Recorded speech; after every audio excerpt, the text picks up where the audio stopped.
Oke, selesai ya untuk absensinya. Kita masuk ke pertemuan 9 minggu ini. Oke, kita akan bahas hari ini terkait dengan problem solving.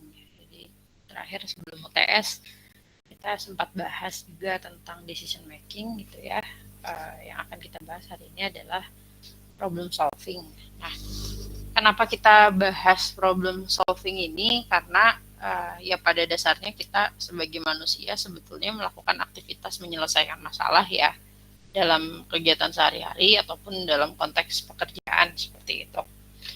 Nah, pada saat melakukan problem solving sendiri ya sebetulnya masalah itu sendiri ada bermacam-macam ya. Secara teori tipe masalah itu bisa dibedakan menjadi beberapa jenis, kemudian tingkatan dari masalah itu apa saja, atau bahkan strategi apa yang diperlukan ya untuk mempermudah kita dalam menyelesaikan permasalahan, atau bagaimana kita menggambarkan sebuah permasalahan itu, atau lagi adalah penting untuk kita tahu ya problem solving skills ini bisa ditingkatkannya dengan cara apa saja gitu ya, seperti itu. Oke, secara teorinya apa sih definisi problem solving ya atau penyelesaian masalah ini? Nah, definisinya itu adalah problem solving adalah bagian dari proses mental manusia ya, di mana proses mental ini terjadi ketika manusia melakukan proses discover ya, analisis, ataupun dia menyelesaikan permasalahan itu sendiri.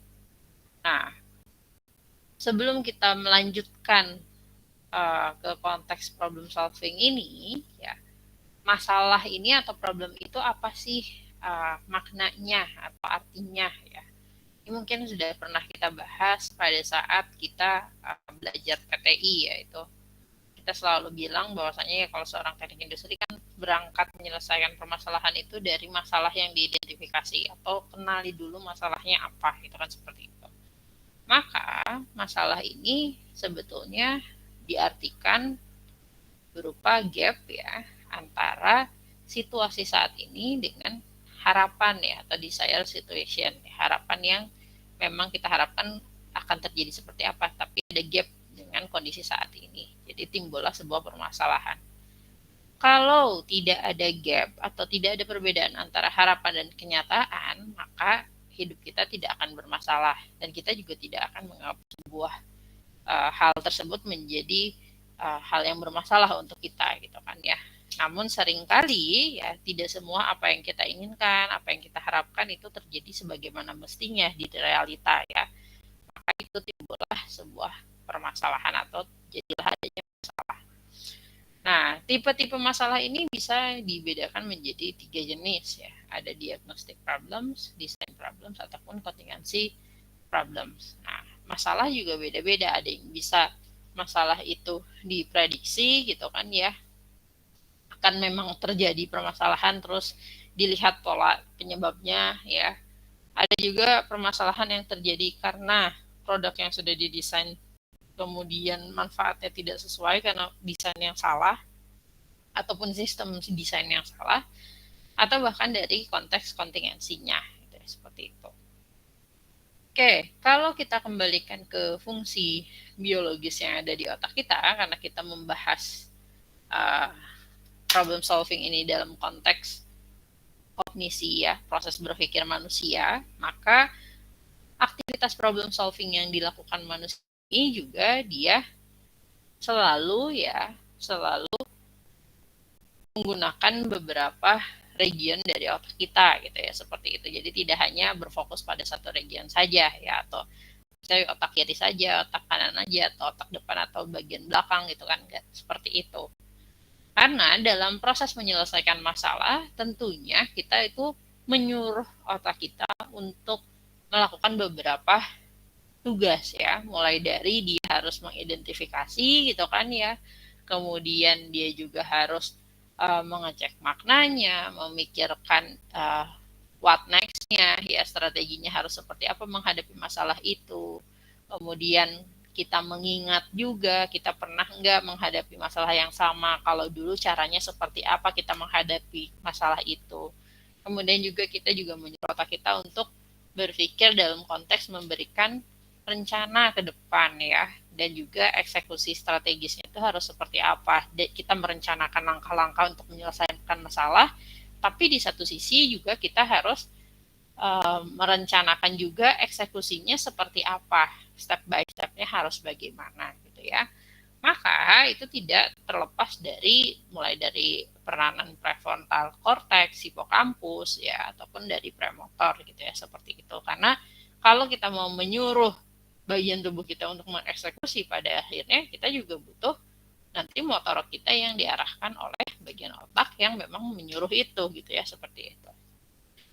Oke, di sisi lain ya, secara umumnya ketika manusia melakukan proses penyelesaian masalah, ada yang disebut dengan thinking skill. Nah, thinking skill ini secara umum biasanya langkahnya tetap seperti ini, mulai dari identifikasi gitu kan, kemudian lagi mengenerate alternatif ya, sederhananya, kemudian memilih alternatif mana yang diinginkan, terus kita merencanakan, dan juga ya kalau sudah dilakukan dievaluasi gitu kan, apakah berjalan sesuai dengan semestinya atau tidak.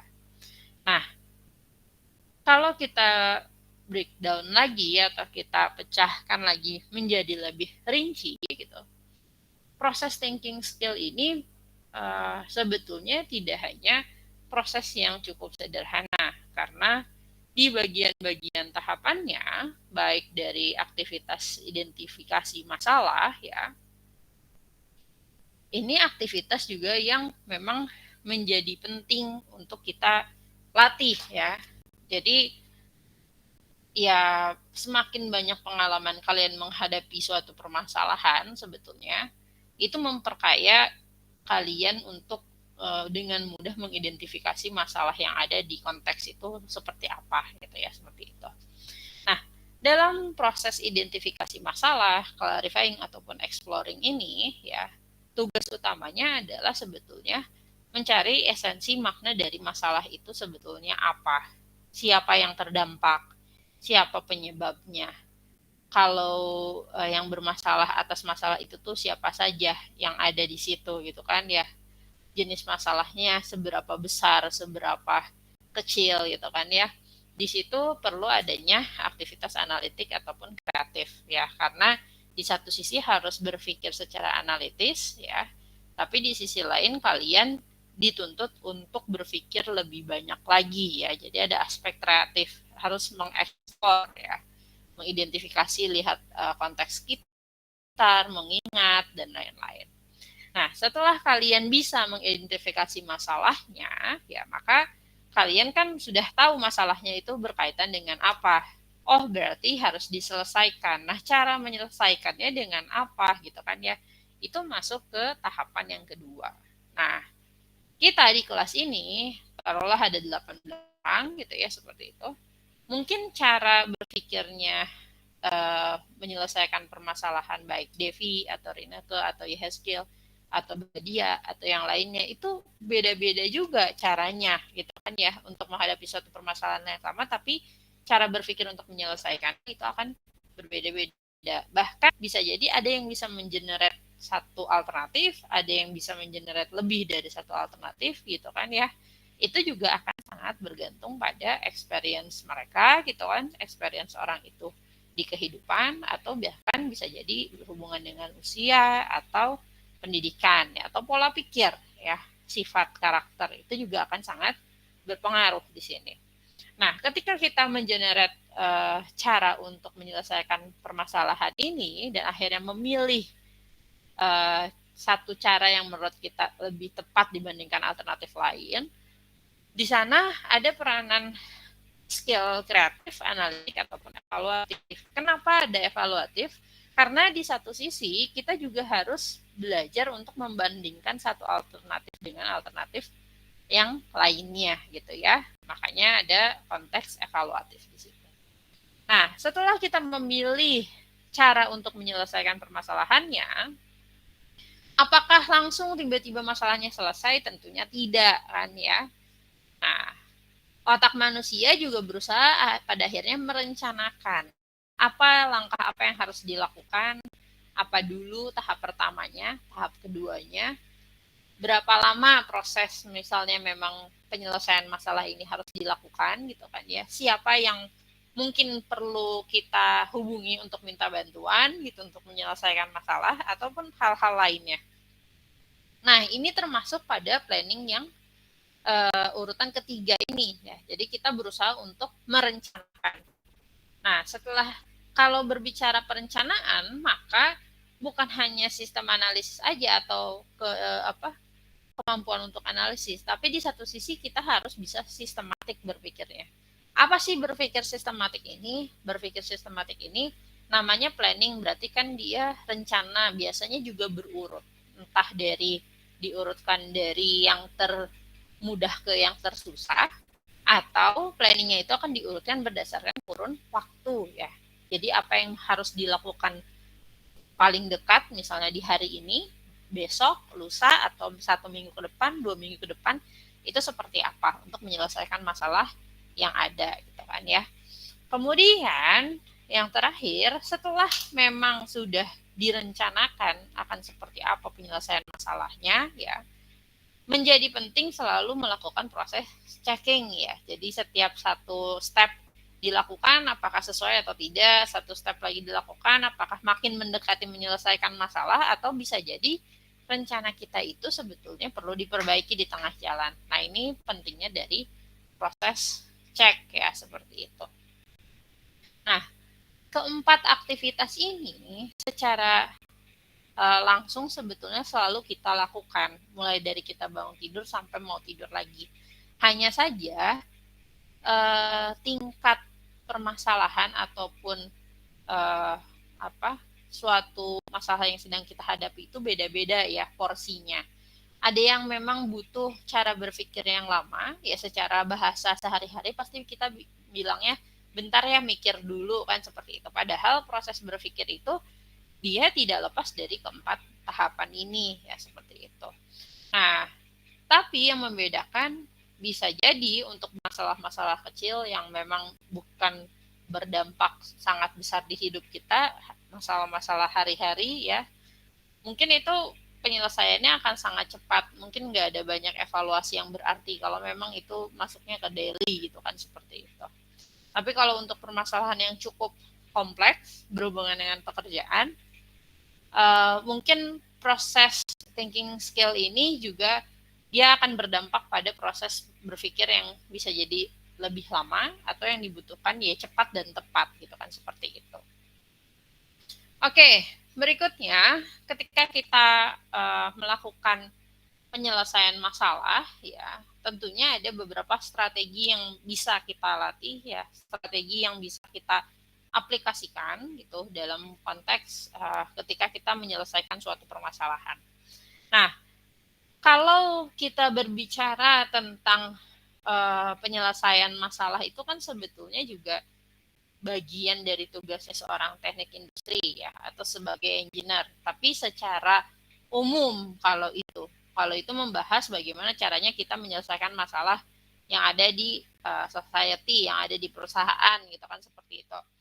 Sebagai engineer gimana caranya menyelesaikan permasalahan manusia, entah bikin sistem, bikin produk dan lain-lain yang lebih membantu manusia. Tapi kalau kita berbicara hari ini, masalah yang mau diselesaikan ini lebih ke konteksnya adalah permasalahan yang memang dihadapi oleh kita sebagai individu manusia dan itu yang kita lakukan di proses berpikir kita gitu ya seperti itu. Nah, caranya gimana untuk membantu kita ya dalam menghadapi permasalahan kemudian kita bisa atau mampu untuk menyelesaikan masalah yang ada ya. Secara umum ya kita itu sebetulnya bisa menerapkan ada yang namanya self aware ataupun self managing ya. Yang pertama adalah kita harus berusaha untuk mengembangkan cara berpikir positif. Jadi tidak menutup kemungkinan ya 20 orang di kelas saya saat ini juga bisa jadi ada orang yang cenderung selalu berpikir positif, ada orang yang cenderung selalu berpikir negatif, atau bahkan ada orang yang moderate ya, jadi dia nggak terlalu banyak musingin gitu ya. Nah, tapi untuk bisa kita menghadapi suatu permasalahan dan mau untuk menyelesaikan masalah itu, nah pastinya adalah biasakan untuk mengembangkan positive sense ya, supaya kita itu ada rasa untuk termotivasi bahwasanya kalau kita dihadapi masalah atau kita sedang merasa hidup kita bermasalah, ya dihadapi masalah itu dan pasti ada solusinya kalau kita mau mencari solusi juga gitu untuk permasalahan yang ada gitu ya. Nah, kemudian dengan kita berpikir positif, tentunya kita akan lebih apa? Lebih enjoy life ya. Jadi nggak banyak kena mental, nggak banyak stres gitu kan. Stres itu wajar kan, namanya juga hidup. Tapi kalau yang too much terus sampai bilang diri dia kena mental lah dan lain-lain, mana itu tuh self diagnose gitu kan, itu kan yang nggak bagus ya seperti itu. Makanya untuk apa bersemangat dalam keseharian kita gitu ya, coba pastikan betul bahwasannya kita juga memaksa diri kita untuk setidaknya coba deh berpikir positif di setiap harinya gitu ya, seperti itu. Nah, selain itu, selain kita juga secara mood mungkin kita mikirnya oh ini bisa diselesaikan dan lain-lain, di satu sisi juga kita harus selalu mengembangkan diri kita ya.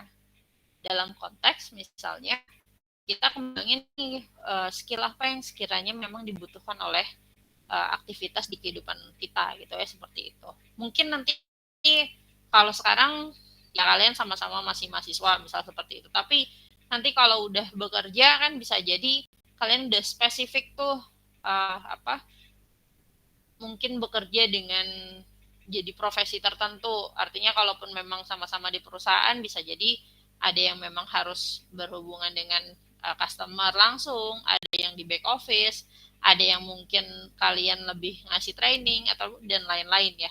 Nah, tentunya ya kemampuan-kemampuan yang harus dikembangkan ini juga kan beda-beda juga ya. Jadi tergantung juga pada personal goals-nya seperti apa. Nah, ya mulai saat ini masih mahasiswa, ini waktunya kalian untuk mengenali diri kalian gitu, seperti itu.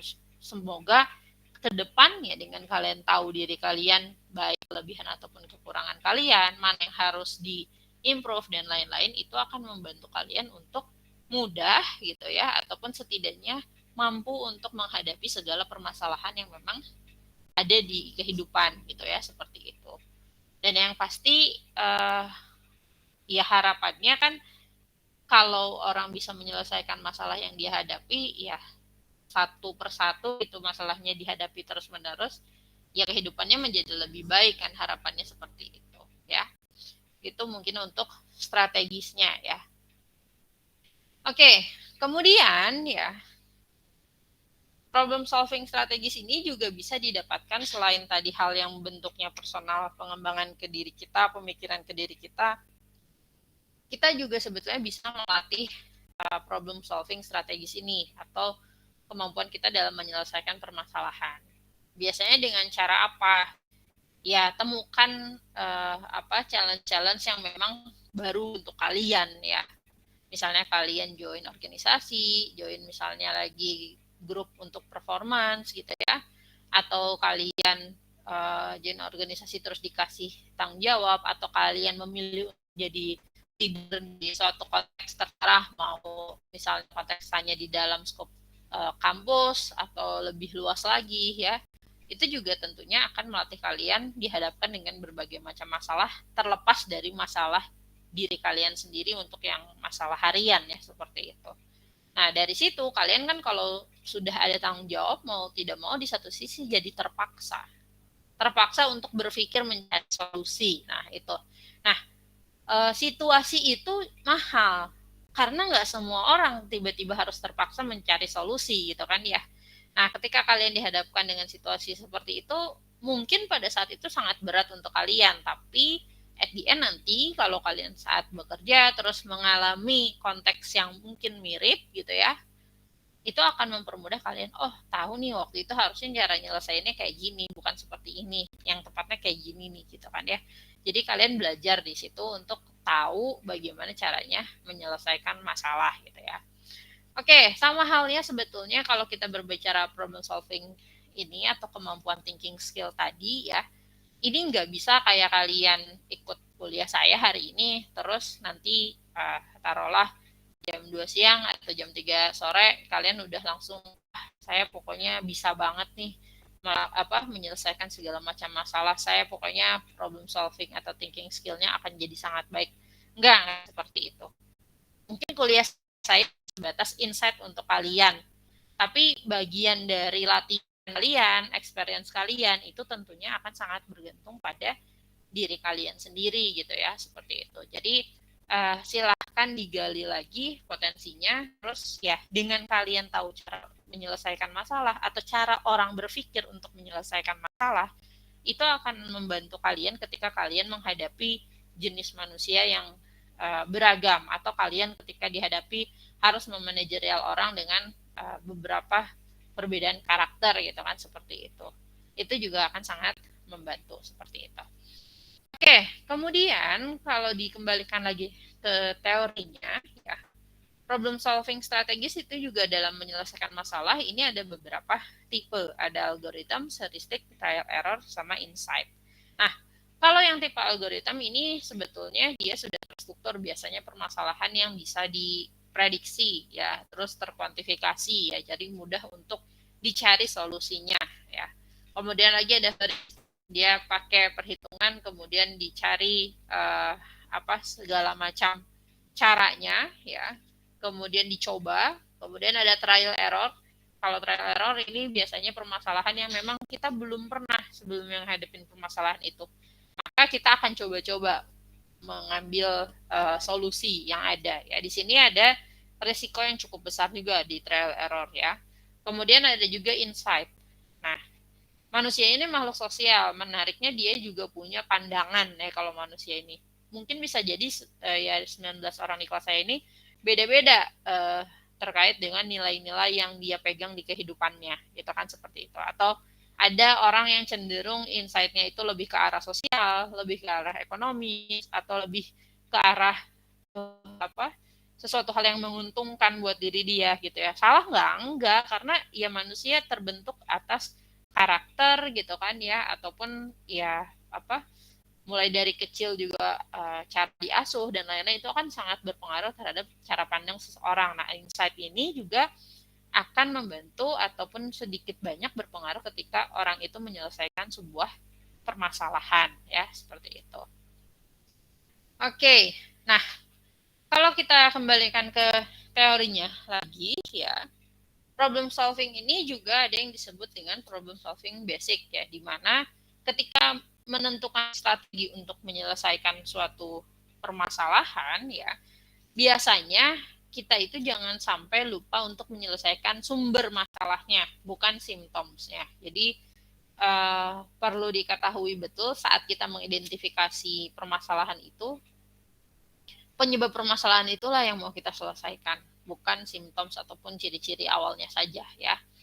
Maka untuk mencapai tujuan yang ada, ya kita biasanya juga perlu beberapa langkah, sehingga kita biasanya buat beberapa sub goals ya, sebelum kita mencapai goals utamanya ya, seperti itu. Secara sederhana pasti orang melakukan hal seperti ini, tapi ya biasanya tidak terstruktur, tergambarkan aja gitu ya. Oke, kemudian lagi yang berikutnya ada yang disebut dengan mean-end analysis ya. Jadi strategi untuk menyelesaikan masalah ini ada 5 langkah. Yang pertama tadi set up goals-nya apa yang mau diselesaikan, kemudian juga dicari perbedaan antara current state dengan yang harapannya nanti kalau ada perubahan dari penyelesaian masalah itu, situasinya berubahnya jadi seperti apa gitu ya. Kemudian yang ketiga adalah dilihat kalau konteksnya dalam pekerjaan ya, operator mana yang memang bisa kita adjust. Artinya dia dipaksa untuk mereduce ataupun dihilangkan gitu kan, karena misalnya memang operator itu yang bisa jadi bermasalah gitu kan. Kemudian juga barulah kita aplikasikan ke salah satu operator itu, diuji cobakan gitu ya, penyelesaian masalah itu terjadi atau enggak.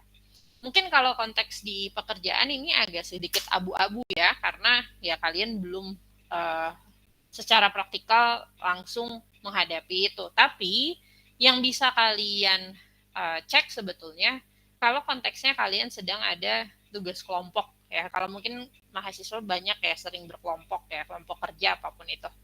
Nah, ketika kalian satu kelompok, misalnya taruh 5 orang, pasti dari satu kelompok itu ada yang karakternya menjadi leader ya. Nanti biasanya tanpa harus diinisiasi siapa orangnya, siapa yang mau jadi ketua, dia udah langsung ngeget ya saya aja yang jadi ketua gitu kan, nanti kalian ini tugasnya gitu kan.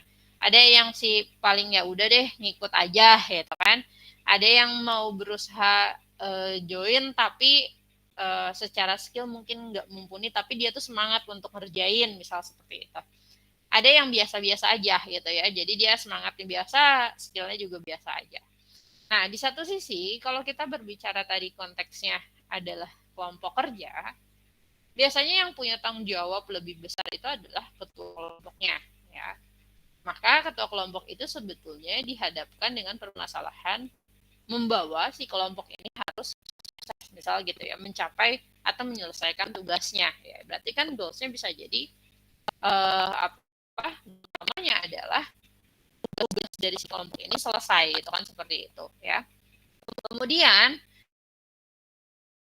difference dari current state dan state harapannya ya, kondisi yang akan datangnya. Mungkin kalau kondisi saat ini orangnya misalnya banyak yang apatis, ada yang peduli cuma sedikit dari 5 orang ini. Nah, harapannya kalau kedepannya dia bisa menyelesaikan masalah ini, semuanya bisa mengerjakan dan juga goalsnya terpenuhi, yang penting gitu kan, tidak terlambat gitu. Atau pada akhirnya tercapai, ya presentasi target atau penyelesaiannya tercapai.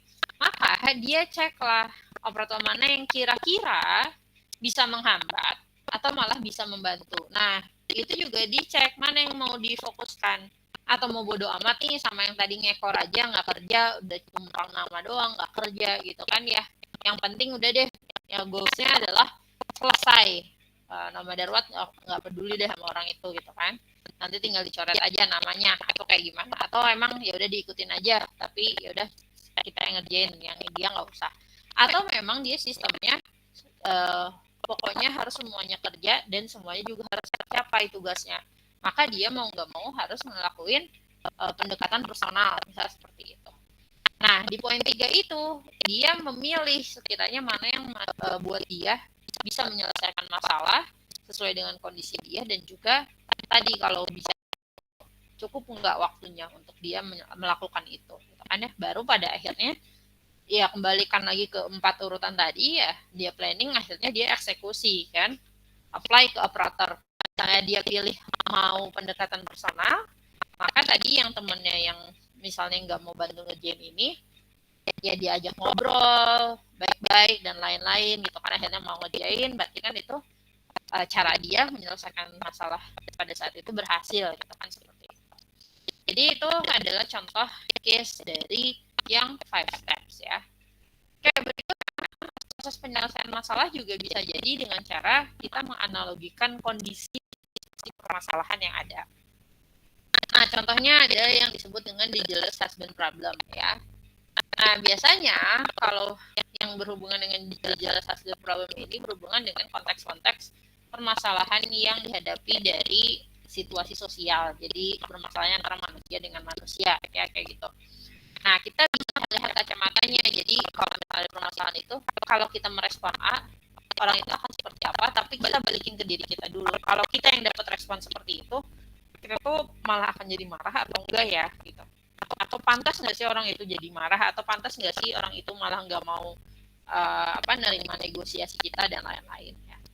Kemudian lagi juga ada people tend to make sure ada juga misalnya contoh yang attack ataupun dispersion dari oil fire problem ya, misalnya situasi permasalahan itu memanas ya, udah pada pakai emosi ya. Nah, apakah dengan menyelesaikan masalah pakai emosi juga itu akan selesai apa enggak? Ya harusnya kita lihat analoginya. Kalau ada api kan biasanya harusnya dipadamkannya sama air, bukan sama api lagi dipanaskan lagi, maka ya itu tidak akan terjadi sebuah penyelesaian. Nah, itu adalah bentuk-bentuk analogi yang memang untuk menyelesaikan suatu permasalahan, konteksnya jika situasi permasalahannya itu memang bisa dianalogikan gitu ya, seperti itu.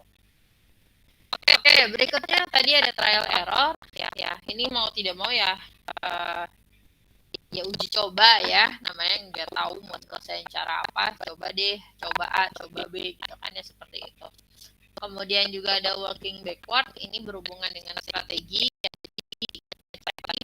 langkah-langkah yang sebelumnya pernah dilakukan apa, kedepannya harus seperti apa gitu, mengurutkan dan lain-lain ya. Itu juga kita bisa menyelesaikan permasalahan dengan cara seperti itu kalau memang konteks permasalahannya berhubungan dengan strategi dan lain-lain ya. Jadi nggak semua juga metode ini bisa dipakai begitu saja, tapi ya dicocokkan dengan kondisi permasalahannya ya, seperti itu. Oke, nah berikutnya ketika kita melakukan penyelesaian masalah, apa sebetulnya tantangannya yang biasanya kita hadapi gitu ya.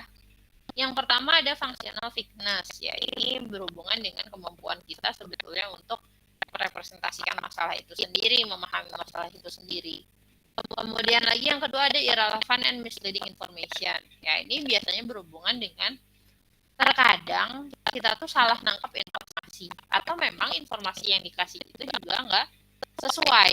Jadi pemahamannya beda ya, atau miskom ya, seperti itu. Jadi beberapa hal yang kita tangkap nggak penting tapi kita jadiin penting, yang penting justru kita nggak notice gitu kan ya, dalam proses penyelesaian masalah akhirnya masalahnya nggak terselesaikan. Atau bahkan lagi kita sebagai manusia ini suka mengadakan sebuah asumsi dalam kehidupan kita. Kita berasumsi, oh orang kalau ngetiknya kayak gitu tandanya marah, oh orang kalau nadanya seperti itu mungkin marah, oh kalau kayak gitu mungkin dia nggak ngerti, oh mungkin kalau kayak gini mungkin dia ABC. Ya kita banyaknya itu manusia itu selalu berasumsi. Tapi apakah asumsinya bisa jadi yang positif atau negatif juga itu tadi balik lagi ya, tergantung kebiasaan ya. Jadi ini juga tantangan ketika kita menyelesaikan masalah, cobalah untuk benar-benar mengklarifikasi gitu kan ya, mengklarifikasi satu item per item gitu ya, sehingga kita tuh terhindar dari beberapa masalah ini gitu ya. Udah ditimpa masalah terus kita juga nggak bisa notice hal-hal yang bisa menimbulkan masalah ini, akhirnya makin masalahnya makin besar bukannya selesai gitu kan, seperti itu. Dan terakhir adalah yang berhubungan dengan mental set. Ya, ini cara berpikir seseorang tadi ya, apa tendensinya lebih sering berpikir positif, negatif, atau malah bodo amat ya. Ini juga akan sangat menentukan bagaimana kualitas seseorang untuk penyelesaian masalah ya, seperti itu. Oke, berikutnya kalau kita berbicara tingkatan masalah ya, ini dibedakan menjadi, contohnya adalah 4 level ya. Tapi sebetulnya tadi saya bilang masalah ini juga tidak semuanya masalah itu bentuknya besar dan harus diselesaikan dengan waktu yang lama. Enggak semua masalah itu seperti itu. Jadi bisa jadi juga masalah itu levelingnya ada yang kecil, sedang, besar gitu kan. Terus yang berkewajiban untuk bertanggung jawab atas masalah itu juga levelnya bisa jadi berbeda-beda juga gitu kan ya. Ada yang mungkin hanya cukup diselesaikan oleh diri kita sendiri, ada yang mungkin cukup harus kita rembukan sama teman-teman kita, ada yang mungkin juga masalahnya harus diselesaikannya misalnya dengan kita diskusi dengan keluarga mungkin ya, seperti itu. Atau konteks di pekerjaan juga sama, kalau kita ngomongin leveling organisasi, apakah perlu kita selesaikan sendiri, harus kita tanya ke atasan atau ke manajer ya gitu kan, atau mungkin dari manajer juga harus dirapat direfleksikan permasalahannya karena mungkin cukup besar gitu kan ya.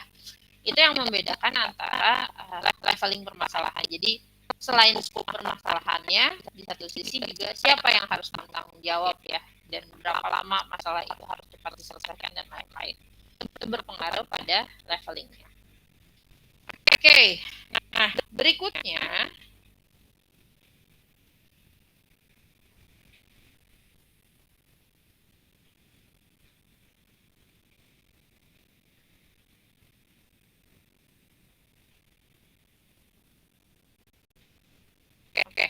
berikutnya kalau tadi kita sudah berbicara tentang strategi untuk melakukan penyelesaian masalah ya. Nah, apa apa kiranya skill-skill yang memang dibutuhkan oleh kita supaya mempermudah kita menghadapi berbagai macam masalah ya. Dengan ini kalian langsung bisa dapetin solusi enggak, tapi setidaknya dengan kalian punya skill ini gitu ya, membantu kalian dulu untuk langkah pertamanya dulu deh untuk menghadapi masalah itu harus seperti apa gitu ya. Nah, yang pertama tadi kan ada di tahapan pertama itu harus identifikasi permasalahan. Maka di situ perlu adanya clarifying ataupun exploring ya. Jadi kemampuan kita untuk mengklarifikasi sesuatu hal, apa personal qualities-nya atau kita tuh harus punya kemampuan yang seperti apa sih. Kita harus pede ya, confidence. Di satu sisi juga kita harus punya interpersonal skill ya. Soft skill-nya untuk apa? Kita harus bisa konsultasi dengan orang lain ya. Jadi gimana kita mau klarifikasi kalau orang itu aja nggak nyaman bicara sama kita gitu kan, seperti itu. Orang itu aja nggak tertarik untuk bicara sama kita gitu kan, seperti itu. Itu yang menjadi penting. Kemudian lagi yang berikutnya ada proses skill exploring. Jadi namanya juga mengeksplor, berarti dia perlu adanya inisiatif di diri kita itu ditumbuhkan untuk mencari tahu lebih banyak ya. Di situ juga ada proses komunikasi ya.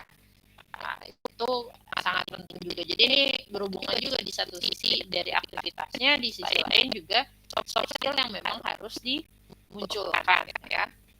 Kemudian ada planning ya, merencanakan.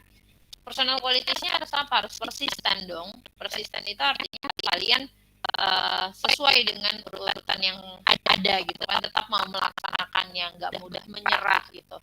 Kalau memang planningnya ada 8, langkahnya 8 ya selesaikan per item langkahnya itu gitu kan ya. Kemudian juga dia harus punya interpersonal skill-nya adalah collaborating. Jadi planning ini juga akan mudah ke depannya kalau memang dilakukan proses kolaborasi ya. Kemudian juga ada implementasi ya, ini berhubungan dengan dia udah ngelakuin planning, tentunya harusnya diimplementasikan harapannya untuk menyelesaikan masalah ini.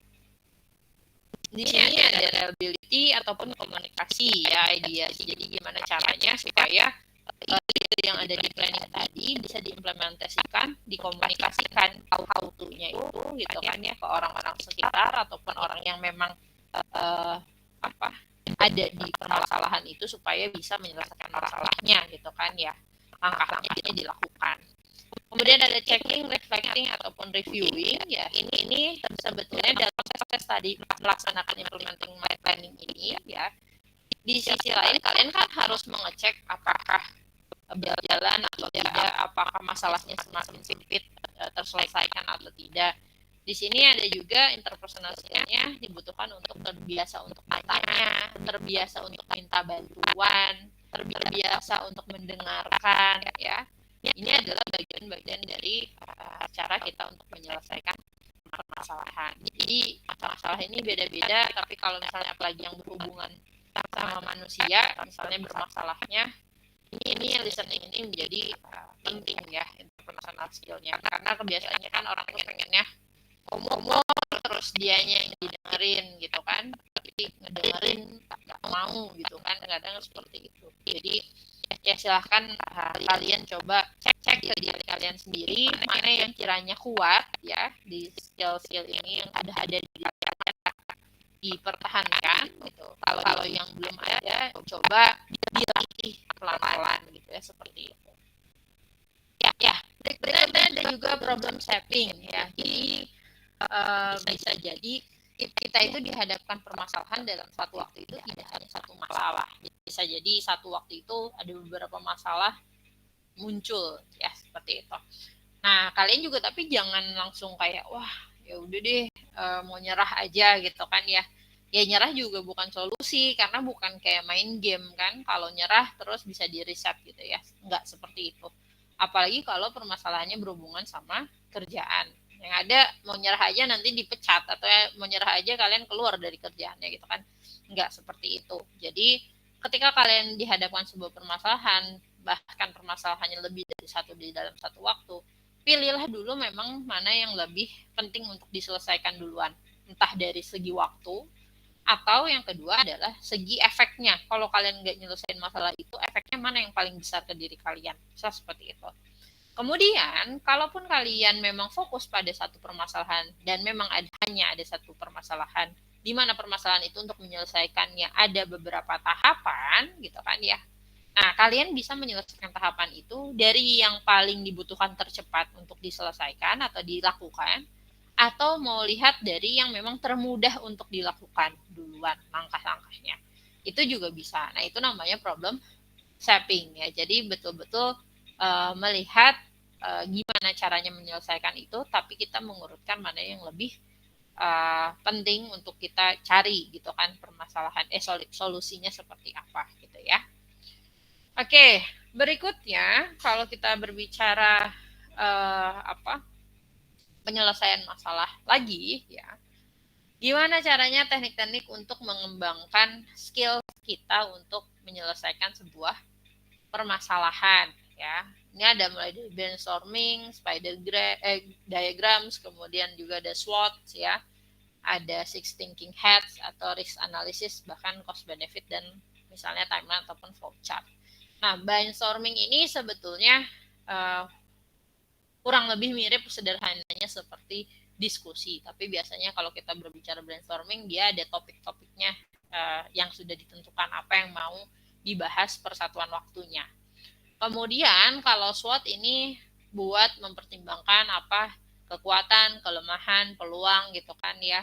Itu bisa diklasifikasikan. Itu membantu kita juga untuk pada akhirnya menyelesaikan suatu permasalahan karena kita dilatih untuk mengidentifikasi kan.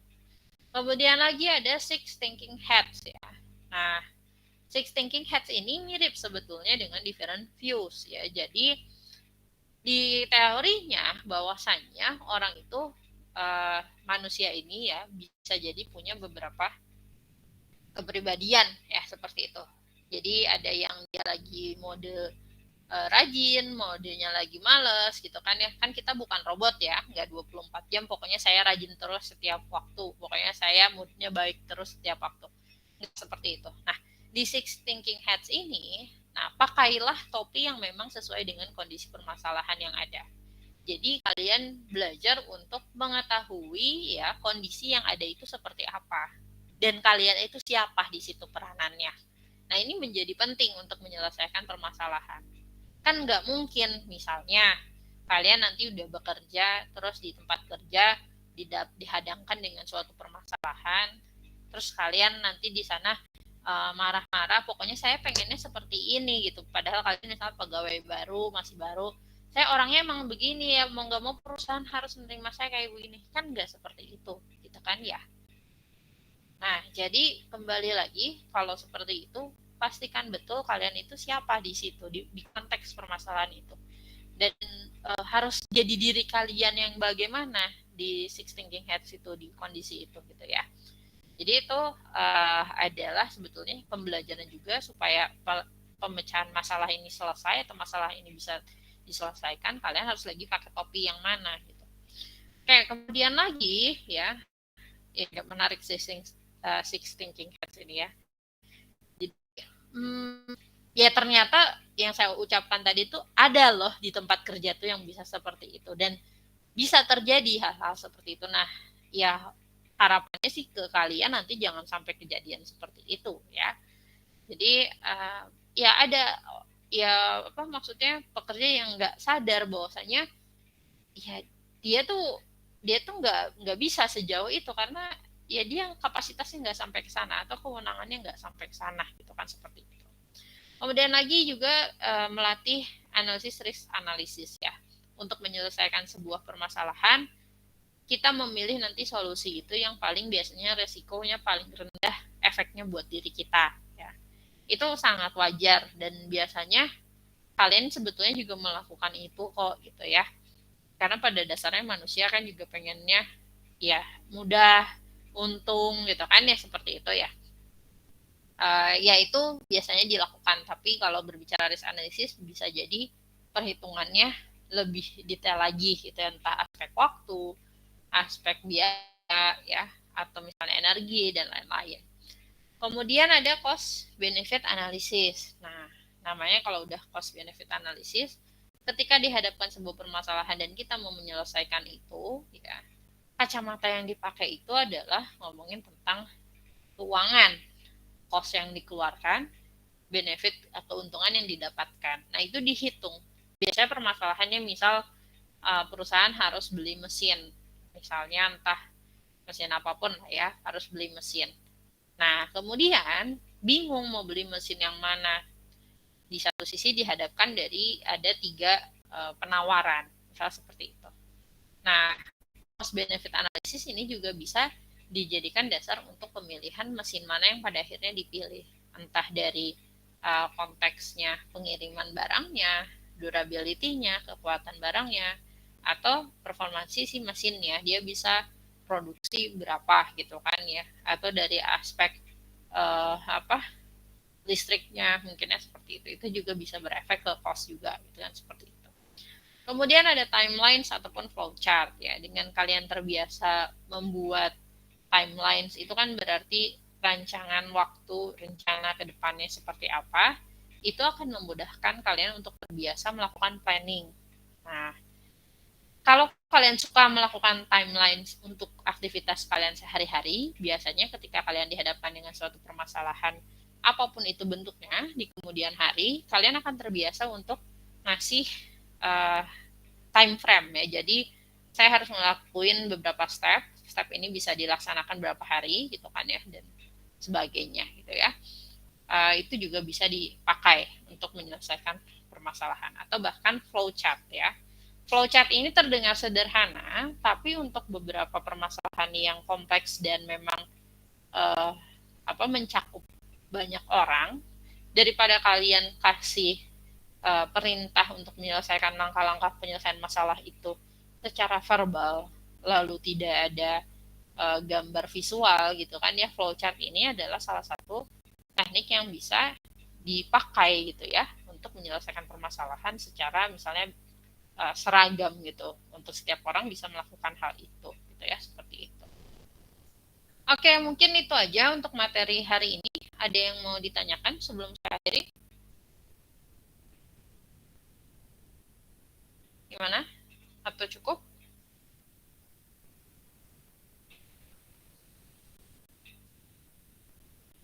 Gimana? Cukup? Atau ada yang mau ditanyakan? Cukup, Bu. Cukup ya.